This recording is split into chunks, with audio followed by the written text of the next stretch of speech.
ఒక రకంగా చెప్పాలంటే ఆ వేగానికి జగన్ పార్టీ అతలాకుతలమైంది. జగన్ పార్టీ యొక్క భూకంపం అక్కడ జగన్ పార్టీకి ఒక రకంగా భూకంపం అని చెప్పాలి. సో వైసీపీ డెఫినెట్ గా ఇది ఒక బిగ్ షాక్ అని చెప్పాలి. ఎన్నో ఏళ్ల చరిత్రని, ఎంతో చరిస్మాని మా గడ్డ అని చెప్పుకునేటువంటి విధంగా గంభీరంగా ధైర్యంగా చెప్పుకున్నటువంటి ఆ పరిస్థితి నుంచి ఇది మా గడ్డ కాదు, టీడీపీకి గడ్డగా మారిందని చెప్పే పరిస్థితులకు వచ్చింది. సో మరి కాసేపట్లోనే ఆల్రెడీ పులివెందుల రిజల్ట్ వచ్చిందనంటే మరొక half an hour to 15 minutes to half an అవర్లో మరొక రిజల్ట్ కూడా రాబోతుంది. ఒంటిమిటి రిజల్ట్ కూడా ఫైనల్ కాబోతోంది. పులివెందులలో మారెడ్డి లతారెడ్డి 6050 ఓట్ల మెజార్టీతో గెలుపొందారు. బీటెక్ రవి సతీమణి సో ఒక విజయ డంకా మోగించారు అక్కడ. సో చంద్రబాబు జగన్ పైన మరోసారి ఘన విజయం సాధించారు. పులివెందుల చాలా ప్రతిష్టాత్మకంగా తీసుకున్న ఇరు పార్టీలు కూడా ఏకంగా వైసీపీ అయితే ఎమ్మెల్యేలని, ఎంపీలని, ఎమ్మెల్సీలని మొత్తాన్ని అక్కడ మోహరించింది.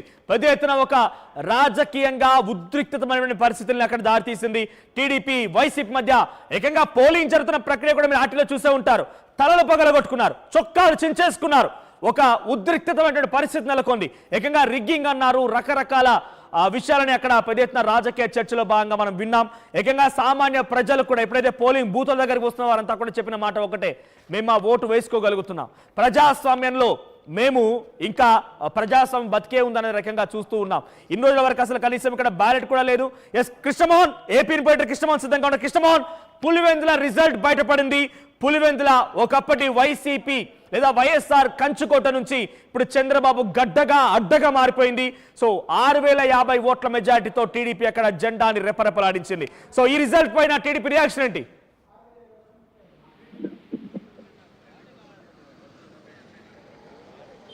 కృష్ణమోహన్, టీడీపీ పులివెందుల గడ్డ పైన జెండా పాతింది, గెలిచింది, నిలిచింది. సో ఈ రిజల్ట్ పైన టీడీపీ నేతల రియాక్షన్ ఏంటి? వైసీపీ ఏం చెప్తోంది?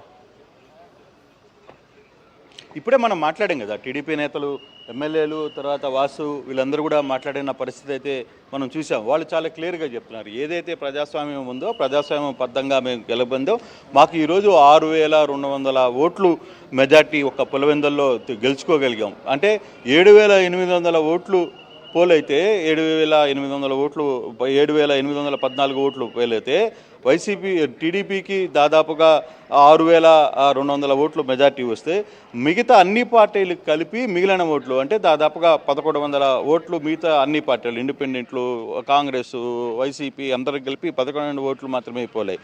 ఇది వాస్తవంగా అంటే 2024లో టీడీపీ ఎటువంటి దెబ్బతీసిందో వైసీపీకి ఇప్పుడు జరుగుతున్న ఈ ఎలక్షన్ కూడా అదే. సో ఒకవైపు జగన్ కూడా ఒక మాట మాట్లాడుతున్న నేపథ్యంలో పోలీసు బలగాలని కాదు సెంట్రల్ ఫోర్స్ని పెట్టి ఎలక్షన్ చెప్పండి. ఆయన కూడా ఇందాక శ్రీనివాసులు కూడా అదే ఒక మాట చెప్పారు క్లియర్గా, మీరు పులివెందులకి రాజీనామా చేయి, మేము కూడా అలాగే సెంట్రల్ ఫోర్స్ని పెట్టి ఎలక్షన్కి పాల్గొనే ప్రయత్నం చేద్దాం. డెఫినెట్గా నువ్వు ఎట్టా అసెంబ్లీకి కూడా పోవట్లేదు కాబట్టి, నువ్వు అసెంబ్లీకి కూడా హాజరు కావట్లేదు కాబట్టి నువ్వు రాజీనామా చేస్తే బై ఎలక్షన్ పెడదాం, పులివెందుల స్థానాన్ని కూడా ఏం జరుగుతుందో చేసి చూపిస్తామని చెప్పేది టీడీపీ నేతలు చెప్తున్నారు. టీడీపీ నేతల రియాక్షన్స్ అటువంటి రియాక్షన్ అయితే చాలా క్లియర్గా చెప్తున్న పరిస్థితి. సో అటువంటి సందర్భం ఇప్పుడు మరోవైపు ఒంటిమిట్టు కూడా మనకు ఒక సమాచారం అవుతుంది, దాదాపుగా ఫస్ట్ రౌండ్కి 3500 ఓట్లు మెజార్టీ టీడీపీకి రాగలిగాయి. సో అక్కడ కూడా భారీ మెజార్టీ దిశగానే టీడీపీ ముందుకు వెళ్తోంది. రెండు ప్రాంతాల్లో ఇప్పుడు పులివెందుల క్లియర్ అయిపోయింది, 6200 పైగా ఓట్లు మెజార్టీ వస్తుంది. ఇప్పుడు ఇంకా అఫీషియల్గా కొంత సమాచారం అయితే రావాలి. ఇప్పుడు కాంగ్రెస్కి ఎంత వచ్చినాయి, తెలుగుదేశానికి, కాంగ్రెస్కి, వైసీపీకి ఎంత వచ్చినాయి, ఇండిపెండెంట్కి ఎంత చేసుకొని విజయ్ డంకా మోగిస్తే వైసీపీ పూర్తిగా కుప్పకూలిపోయింది, డిపాజిట్ కూడా గల్లంతైనట్టుగా తెలుస్తోంది. ఏంటి వైసీపీకి డిపాజిట్ కూడా రాలేదా? అంతే కదా, డిపాజిట్ కూడా కాంగ్రెస్ అందరూ గెలిపితేనే 1000 ఓట్లు వచ్చాయి. అక్కడ మిగతా 6000 ఓట్లు పోలేంది 7800 కదా. 7800 ఓట్లలో 6200 దాదాపుగా 6200 ఓట్లు మెజార్టీ వచ్చింది అంటే మిగిలిన ఓట్లు అందరు కలిపితే కూడా వాళ్ళు ఎవరికి డిపాజిట్లు కూడా రాని పరిస్థితి చాలా క్లియర్గా అర్థమవుతుంది. ఇంకా అఫీషియల్గా ఈ సమాచారం అయితే చెప్పాలి. ఇప్పుడు దాకా మీకు సమాచారం ఉందా లోపలగా క్లియర్గా? గెలుపు ధృవీకరించి ఓకే, గెలుపు అయితే క్లియర్గా చెప్పారు. గెలుపుకు సంబంధించి వ్యవహారంలో 6200 పైగా ఇప్పుడే ఏజెంట్లు, తెలుగుదేశం ఏజెంట్లు కూడా బయట వస్తున్న పరిస్థితి అయిపోయిందా రిజల్ట్స్ అయిపోయిందా? ఇప్పుడు లోపల నుంచి మీరు బయటకు వస్తున్నారు. అయిపోయింది. ఎంత ఎంత మెజార్టీ అని అఫీషియల్ గా చెప్పారు? అభిషేకంగా చెప్తారు. అంటే ఓటింగ్ ప్రక్రియ అంతా కూడా అయిపోయింది. మీకున్న సమాచారం ఎంత? ఓటింగ్ ప్రక్రియ అయిపోయింది, డిక్లేర్ చేసినారు. ఎన్ని మెజార్టీ అనేది ఏమన్నా సమాచారం? అది కొంచెం ఒక 2 నిమిషాలు టైం పడుతుంది. అవునా? ఓకే. ప్రక్రియ అంతా కూడా అయిపోయింది. సో వాళ్ళు గెలుపు ధీమాతోనే టీడీపీ ఏజెంట్లు కూడా బయటకు వచ్చిన పరిస్థితి అయితే ఉంది. టీడీపీ ఏజెంట్లు అందరూ వాళ్ళకి సంబంధించిన నేతలందరూ కూడా మీడియాతో మాట్లాడే ప్రయత్నం చేశారు. తర్వాత ఇందాక ఆర్టీవీతో ఎక్స్క్లూజివ్గా వాళ్ళు చాలా క్లియర్గా మాట్లాడిన పరిస్థితిని మనం చూసాం. సో ఇప్పుడు ఈ సిచ్యువేషన్ని 6,000 మించుగా మెజార్టీ అనేది అయితే కొంత అఫీషియల్ సమాచారం. 6,200 మెజార్టీ, 7,800 ఓట్లలో 6,200 మెజారిటీ. మిగిలిన క్యాండిడేట్లు అంటే వైసీపీ, కాంగ్రెస్ తర్వాత కలిపి కేవలం ఒక ఒకసారి హోల్డ్ మళ్ళీ మన రిజల్ట్ చూసే ప్రయత్నం చేద్దాం. అద్భుతమైనటువంటి ఒక రిజల్ట్స్ పులివెందుల జడ్పీటీసీ ఉప ఎన్నికలో మనం చూస్తూ ఉన్నాం. సో మారెడ్డి లతారెడ్డి తను ఉదయాన్నే అక్కడ ఓటింగ్ జరిగిన తర్వాత అట్లా ఓట్ల లెక్కింపుకు సంబంధించి జరిగినటువంటి ఆ ఉర్దూ యూనివర్సిటీకి వెళ్ళారు. సో రిజల్ట్స్ మీరు ఆర్టీవీ స్క్రీన్ పైన ఎక్స్క్లూజివ్ గా చూస్తున్నారు. 6,052 ఓట్లతో అద్భుతమైనటువంటి మెజారిటీతో అటు ఫ్యాన్ పార్టీ జెండాని పీకి సైకిల్ పార్టీ జెండాను పాతారు. ఆ రిజల్ట్స్ మీరు చూస్తున్నారు. టీడీపీకి 6,735 ఓట్లు పోలైతే వైసీపీకి కేవలం 683 ఓట్లు మాత్రమే పోలయ్యాయి. సో కనీసం డిపాజిట్ కూడా దక్కించుకోలేకపోయింది. డిపాజిట్ కూడా దక్కలేదు. అంటే 5 ఏళ్ల పాటుగా ప్రభుత్వాన్ని పాలించినటువంటి పార్టీ 5 సార్లు ఏకగ్రీవంగా ఎన్నికైనటువంటి ఒక పార్టీ కనీసం డిపాజిట్ కూడా రాలేదంటే ఒకసారి ఆలోచించాల్సిందే. కంప్లీట్ గా వాష్ అవుట్ అయిపోయింది. టీడీపీ కంప్లీట్ గా వాష్ అవుట్ చేసింది. ఇటువైపుగా ఒంటిమిట్ రిజల్ట్స్ కూడా మరొక హాఫ్ అన్ అవర్ లో కంప్లీట్ రిజల్ట్స్ బయటకు రాకపోతున్నాయి.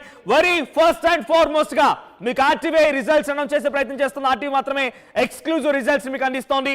సో 7,814 ఓట్లు, 7,814 ఓట్లలో అంటే 10% వస్తే డిపాజిట్ వచ్చినట్టు. అంటే మినిమం 700 పైచిలకు ఓట్లు వస్తే కనీసం డిపాజిట్ దక్కినట్టుగా భావించాలి. కానీ కనీసం 700 ఓట్లు కూడా రాలేదు. వైసీపీకి 683 ఓట్లకే పరిమితమైంది. డిపాజిట్ గల్లంత అయిపోయింది. డిపాజిట్ కుప్పకూలిపోయింది. కనీసం అక్కడ మెజారిటీ పక్కన పెట్టండి, కనీసం డిపాజిట్ కూడా దక్కించుకోలేకపోయింది ఫ్యాన్ పార్టీ. అంటే అక్కడ చాలా ఒక గడ్డు కాలాన్ని ఎదుర్కొంటోంది వైసీపీ అనేది మాత్రం చాలా స్పష్టంగా అర్థమవుతోంది. మరోవైపుగా రైట్ సైడ్ చూడండి, ఒంటిమిట్టకు సంబంధించిన రిజల్ట్స్ కూడా ఉన్నాయి.